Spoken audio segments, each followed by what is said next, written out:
Have you ever imagined how a casual encounter with a wheelchair-using beggar could completely transform the life of a lonely widower?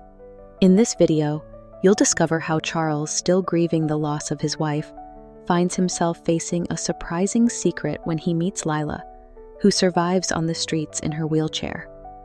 And that's not all. Stay until the end to understand the unexpected bond that unites these two, and to see the unbelievable outcome that will challenge your notions of family, destiny, and courage. Want to know how this unlikely meeting can change everything?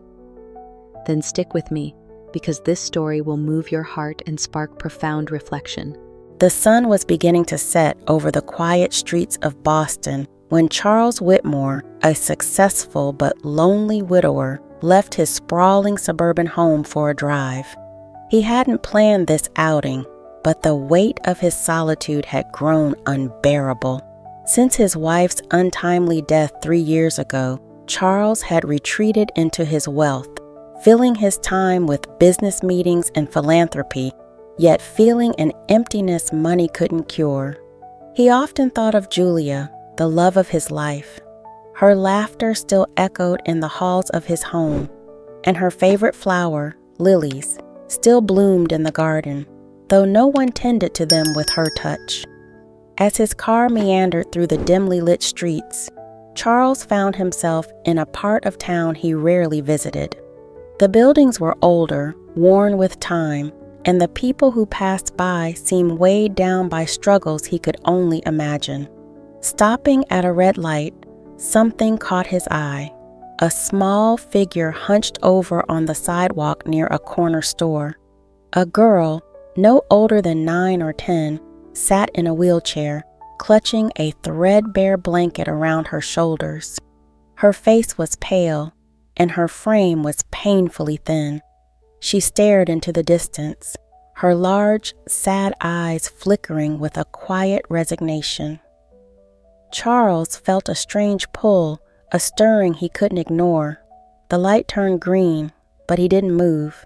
Cars honked behind him, yet he remained still, his gaze locked on the girl. Finally, as though guided by an unseen force, he pulled over and stepped out. "Excuse me, young lady," he began gently, his voice steady but warm. "Are you all right? Do you need help?" The girl turned her head slowly, her expression cautious but not fearful. "I'm fine," she whispered, though her appearance said otherwise. Her clothes were thin for the cold, and her hands trembled as she adjusted the blanket. Charles crouched to her level, noticing a small plastic bag at her feet, containing what seemed to be a few crackers and an apple, clearly not enough for a proper meal. "What's your name?" he asked. "Lila," she replied, her voice almost a whisper. "Lila, where are your parents?" The question seemed to strike a nerve. Her eyes darted away, and her hands gripped the blanket tighter. "I don't have any," she admitted after a long pause, her tone betraying a mix of shame and defiance. Charles's heart ached at her words. He knew there was more to her story, but he didn't press. "Have you eaten today?" he asked instead. She shook her head. "Not much." "Come with me," he said, standing and extending his hand. "Let's get you something warm to eat." Lila hesitated, her eyes narrowing as if measuring his intentions. Finally, she nodded, her weariness overriding her mistrust. Charles wheeled her to his car, helping her into the passenger seat with care. As he secured her wheelchair in the trunk, he felt a strange sense of purpose growing within him, something he hadn't felt in years. They arrived at a nearby diner, the kind with red vinyl booths and the smell of fresh coffee wafting in the air. Lila devoured her meal with a hunger that broke Charles's heart. He didn't rush her, instead asking gentle questions about her life. She revealed bits and pieces. Her parents had died in a car accident 2 years ago, and since then, she had been in and out of foster homes before ending up on the streets. Charles listened intently, anger simmering within him at a world that could allow a child to endure such hardships.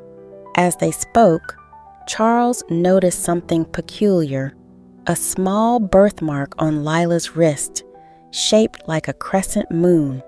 It was eerily familiar, but he couldn't place why. His mind raced, memories of Julia flooding back. She had the same mark on her left wrist, a tiny detail she'd always joked about, calling it her secret charm. The similarity was uncanny, almost impossible. "Lila," he said carefully, "may I ask where you were born?" She hesitated, her fork pausing mid-air. "Boston, I think. I don't really remember." Charles's chest tightened. Something about this encounter felt destined, as though he'd been led to her for a reason. He couldn't shake the feeling that this girl was more connected to his past than either of them realized. For the first time in years, Charles felt a flicker of hope. A question loomed in his mind, one that could change everything, but he wasn't ready to ask it. Not yet.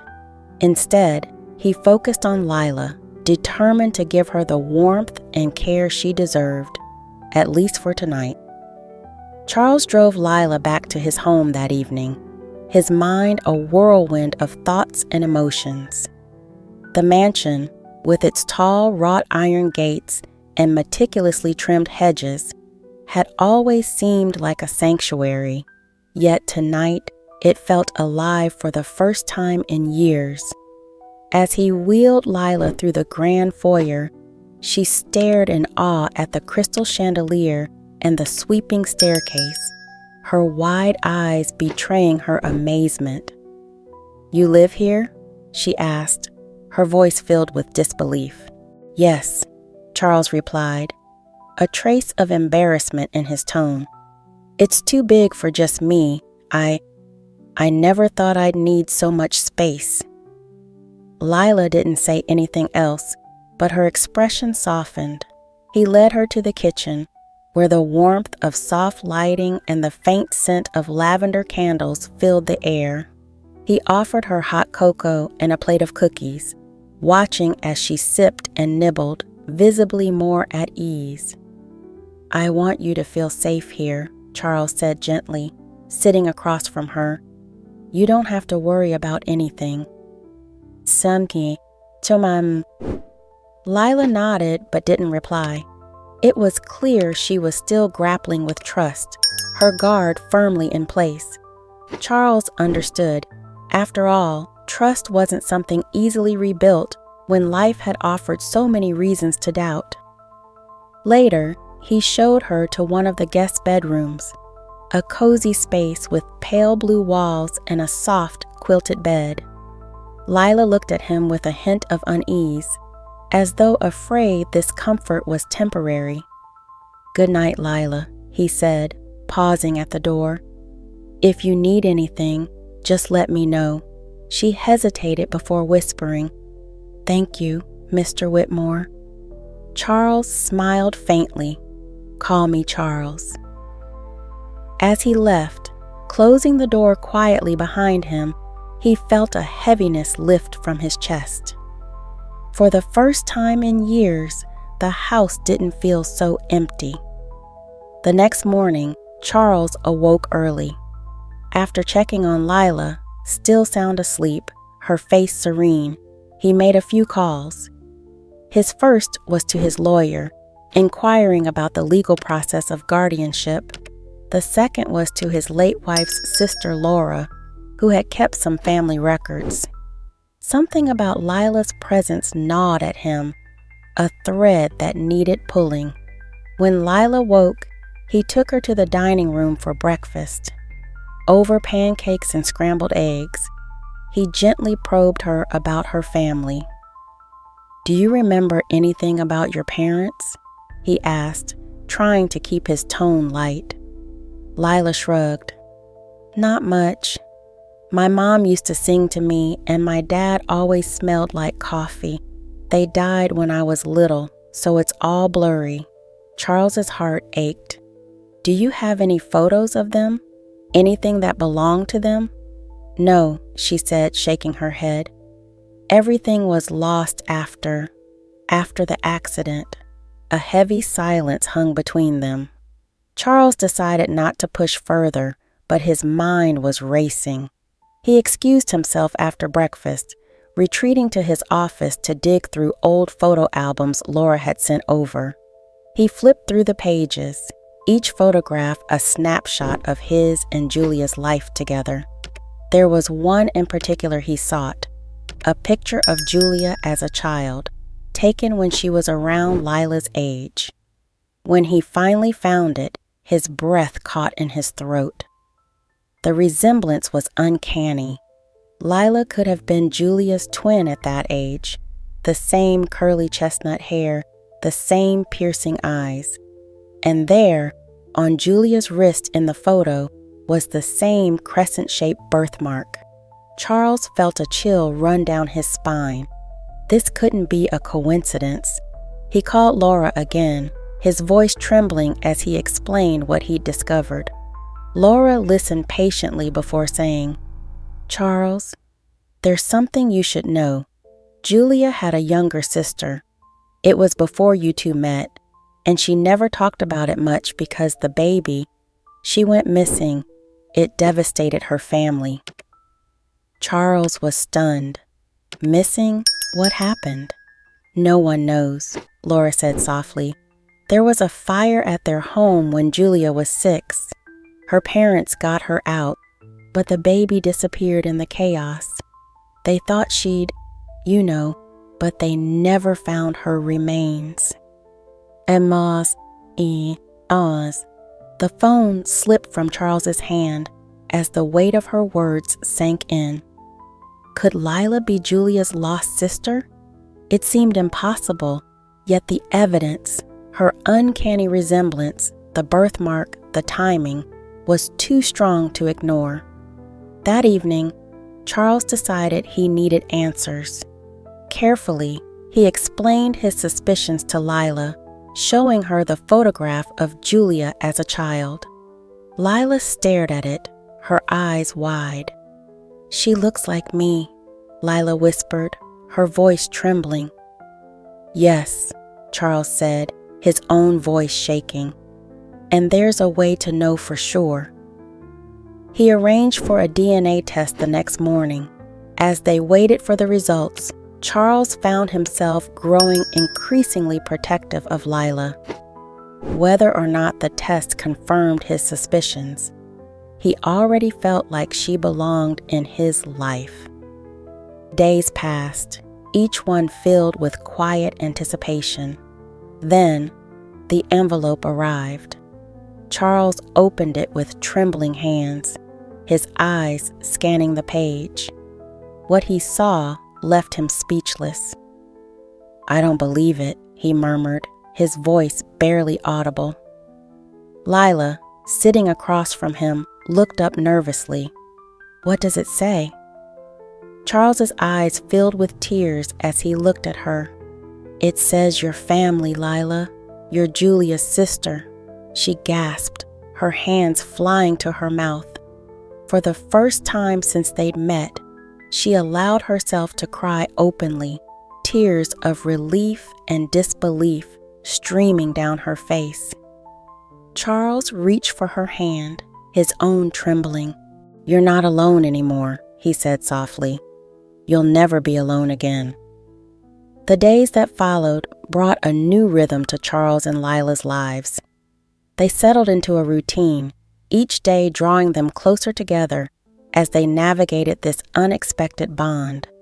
Charles, a man who had spent so much time buried in his own grief, found himself feeling lighter. For Lila, who had grown used to rejection and survival, this new chapter was one of cautious hope. Charles spared no effort in giving her the life she deserved. He immediately began setting up her medical care, arranging for specialists to assess her mobility and overall health. Though Lila's legs were weak, the doctors were optimistic that with physical therapy and proper treatment, she could regain some use of them.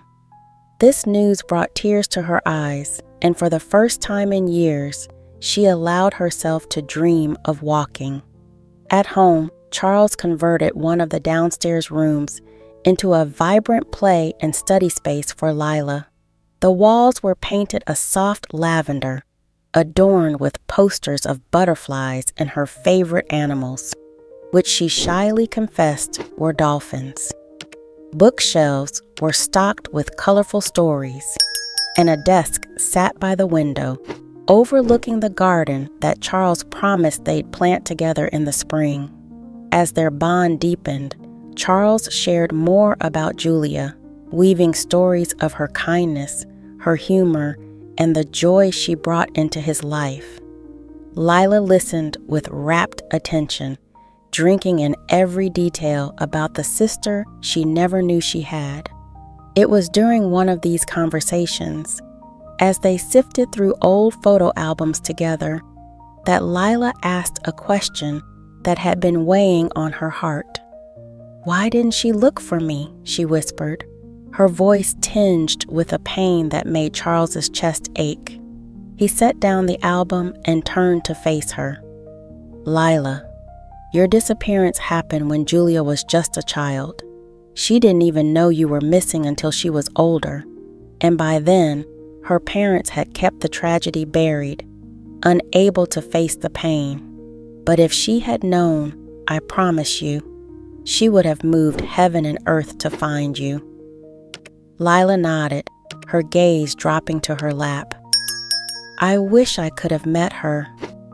Charles reached out, placing a hand on her shoulder. "In a way, you already have. She's the reason we found each other." Word of Charles's adoption of Lila began to spread, especially within his extended circle of business contacts and acquaintances. Many were supportive, moved by the story of their reunion, but not everyone shared the sentiment.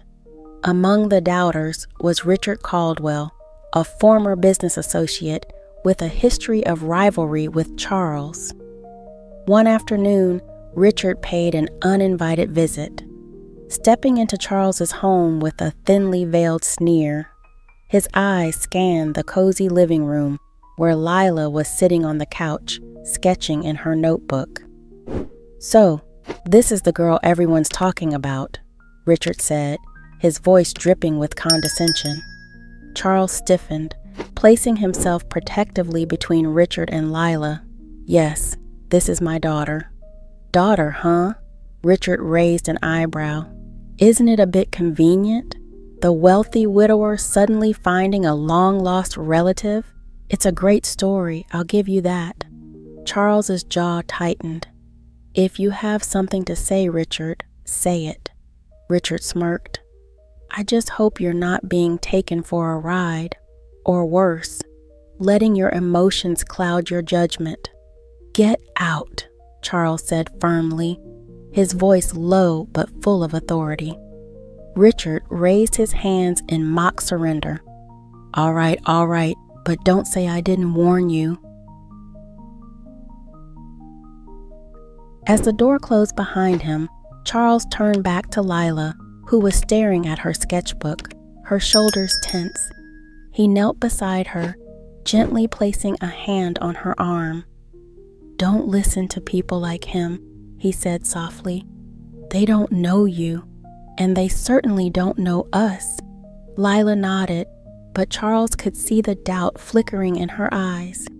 He knew it would take time for her to fully believe in their bond, but he was determined to show her that she belonged, no matter what anyone said. Over the next few months, Lila began to blossom. She started attending a nearby school with Charles's support, and though she faced challenges, her resilience shone through. The other children were curious about her wheelchair, but Lila quickly won them over with her sharp wit and kind heart. She even joined the art club, where her talent for drawing flourished. At home, Charles kept his promise to plant a garden with her. Together, they tilled the soil, planted seeds, and watered them with care. Lila insisted on planting lilies in honor of Julia, a gesture that brought tears to Charles's eyes. One evening, as they sat on the porch watching the sunset, Lila turned to Charles. "Do you think Julia would be proud of me?" Charles smiled, pulling her into a side hug. "She'd be more than proud. She'd be amazed." For the first time, Lila didn't doubt his words. She looked out at the garden, the lilies swaying gently in the breeze, and felt a sense of peace she hadn't known in years. She had found her family, and for the first time, she truly felt at home. Months turned into a year, and Lila's transformation was nothing short of remarkable. Under Charles's care and with the love she had long been denied, she grew stronger, not just physically, but emotionally as well. Her sessions with the physical therapist were paying off, and although she still relied on her wheelchair for longer distances, she had begun taking tentative steps with the help of braces. Each step was a victory, a testament to her resilience. But as life began to settle into a comforting rhythm, an unexpected letter arrived that would once again turn their world upside down. It came in a plain white envelope, addressed to Charles in an unfamiliar handwriting. Inside was a note, brief and to the point. "Mr. Whitmore, I have information about Lila's biological family. Meet me at the address below if you want the truth." Charles's hands trembled as he read it, a mixture of anger and dread flooding his veins. Why now? Who would send such a letter, and what could they possibly know? His first instinct was to shield Lila from whatever this was, but he also knew he couldn't ignore it. He needed answers, not just for himself, but for her. The address led him to a rundown building in a poorer part of the city. He arrived alone, his heart pounding as he stepped into the dimly lit hallway. A man emerged from the shadows, his face weathered and his eyes sharp with intelligence. "You must be Whitmore," the man said, extending a hand. "Name's Samuel, private investigator." Charles hesitated before shaking his hand. "What do you know about Lila?" Samuel pulled out a folder, thick with documents and photographs. "Plenty. I was hired to look into her after her parents' accident. Seems there's more to her story than you've been told." Charles's breath caught. "By whom? Who hired you?" Samuel shook his head. "Confidential. But I can tell you this. Lila's parents weren't just any ordinary couple. Her father was involved in something big, a corporate scandal, embezzlement, you name it. When they died, it wasn't just an accident, it was a hit." Charles felt his knees weaken as the room seemed to close in around him. "A hit? Are you saying they were murdered?" "Exactly," Samuel said grimly. "And Lila, she was supposed to disappear that night too. Whoever orchestrated it didn't want any loose ends, but somehow she slipped through the cracks." Charles stared at the man, disbelief and horror mingling in his expression. "Why are you telling me this now?" "Because whoever's responsible might still be out there, and if they find out she's alive..." Samuel's voice trailed off, but the implication was clear. Charles felt a surge of protectiveness rise within him. "No one is going to harm her, not while I'm alive." Samuel handed him the folder. "You'll want to look through this and watch your back." That That night, Charles pored over the documents in the privacy of his office. They painted a chilling picture of Lila's past, her father's shady business dealings, the enemies he had made, and the tragedy that had destroyed their family. But what struck Charles the most were the photos of Lila as a baby, cradled in her mother's arms. Her mother bore a striking resemblance to Julia, further solidifying the connection he had always felt. Charles wrestled with whether to tell Lila the truth. She had just begun to heal, to feel safe. How could he risk unraveling that? But he also knew she had a right to her story. The next morning, he sat her down in the garden where the lilies were in full bloom. "Lila," he began gently, "there's something I need to tell you." She looked up at him, her expression wary but open. "What is it?" He explained everything. Her parents' past, the circumstances of their deaths, and the danger that had shadowed her life. Lila listened in silence, her hands clutching the arms of her wheelchair. When he finished, she spoke softly. "So, they didn't just die. They were taken from me." Charles nodded, his heart breaking at the pain in her voice. "I'm so sorry, Lila. You deserve to know the truth. But I want you to understand that none of this defines who you are." Tears streamed down her face, but she didn't break. Instead, she looked out at the garden, her expression one of quiet determination. "I'm not afraid," she said finally. "They tried to take everything from me, but I'm still here." Charles felt a swell of pride. "You're the bravest person I've ever met." From that moment on, they were more vigilant, but they refused to live in fear. Together, they worked to ensure Lila's safety, even as they celebrated her victories. She continued to thrive in school, her confidence growing with every step she took toward independence. One evening, as the sun set over the garden, Lila and Charles sat together, watching the lilies sway in the breeze. She leaned her head against his arm, her voice soft but steady. "Thank you," she said, "for finding me, for believing in me." Charles wrapped an arm around her shoulders. "You're my family, Lila, and I'll always protect you." They sat in silence, the golden light casting a warm glow over them. For the first time in years, Charles felt whole again, and as Lila smiled up at him, he knew that together they could face whatever the future held. The final section is complete. Let me know if you'd like any revisions or additional details.